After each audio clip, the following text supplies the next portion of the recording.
ዲግሪ አትሰጥም ኤግዚት ኤግዛም መሆን አለበት ሲል ከየት መጣ ብዬ ማሰብ ጀመርኩ። አላማው ግራጁዌት ያደረጉ ልጆች ወደ ስራው ዓለም ሲሄዱ ብቃት የላቸውም ነው አይደል? ያን ኮንሴፕት ወሰድ። ኦኬ ከዩኒቲ ዩኒቨርሲቲ አንዱ ግራጁዌት አደረገ፣ ባንክ ሄዶ መቀጠር ፈለገ። ኦኬ ያለ ኤግዚት ኤግዛም ዲግሪውን አግኝቶ ባንኩ ኤግዛሚኔሽን ይስጠው፣ ኤንትራንስ ኤግዛም ቱ ዛት ኢንስቲትዩሽን ይስጠው። የተለመደ ነው በኢንተርናሽናል እንትን ተማሪዎች ሄዱና ዩኒቨርሲቲ ጋር ለመምረጥ የራሳቸውን ፈተና ይሰጣሉ። ካለፉላቸው ለቃቅም ወስደው ይቀጥሯቸዋል አይደል? ያን ኤግዛሚኔሽን ኤንትራንስ ኤግዛም ቱ ኤ ካምፓኒ በኤግዚት ኤግዛም መለወጥ የለብን።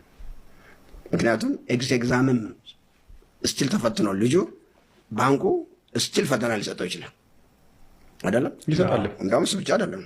አንዳንድ ቦታ ላይ እኮ አሁን ኤግዚት ኤግዛም የ12 ፈተና ካለፉ በኋላ እኮ አዲስ አበባ ዩኒቨርሲቲ እንደገና ፈተና ሰጠ። ምን ማለት ነው? ያኛው መንግስት የሰጠው ኤግዛሚኔሽን ልጅን ዩኒቨርሲቲ ኢትዮጵያ ውስጥ ያለው ዩኒቨርሲቲ ሊገባ አይችልም ማለት ነው። ብቻው ከ12 ከተፈተነ በኋላ አሁንም እንደገና ኤንትራንስ ኤግዛም ለመምረጥ ከልጆችን ለመምረጥ ኦኬ አይደረግ ማለት አይደለም። መቅጠር ስለሆነ ከስተመር ማምጣት ስለሆነ ባንኮች እንደሚያደርጉ ያርጉ። እንደዛ አይነት ኢንስቲትዩሽኖች ራሳቸው ፈተና ሊሰጡ ይችላሉ። ዩኒቨርሲቲዎቹ ግን ቤዚክ የሆኑ ዲግሪ ቢሰጡት ኖሮ በቂ ሆን ነበር። ብዙ ልጆች ኤግዚት ኤግዛም ስላላለፉ ያችን ፒስ ኦፍ ወረቀት እንትናል ሊያገኟት አይችሉም። ካላገኙ አፌክትድ ይሆናሉ ኢን ላይፍ።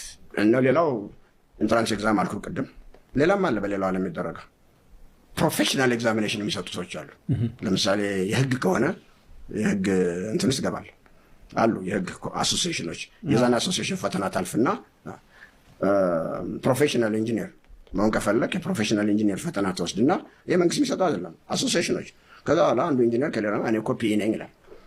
ይሄን በተማሪውና ቤዚክ ዲግሪ ባገኘውና በኢንስቲትዩሽኖቹ መካከል ያለውን ነገር በማይዘልቅ ነገር በእኔ እምነት ይዘልቃል ቢያረስ በማይዘልቅ መንገድ ኤግዚት ኤግዛም እያደረክ ልጆችን ትንሽ እንትን ማለት ትክክል አይደለም ነው። ለዚህ ነው ቅድም ያልኩት ኤግዚት ኤግዛምም ራሱን የቻለ ኢሹ አለው ብዬ አስባለሁ።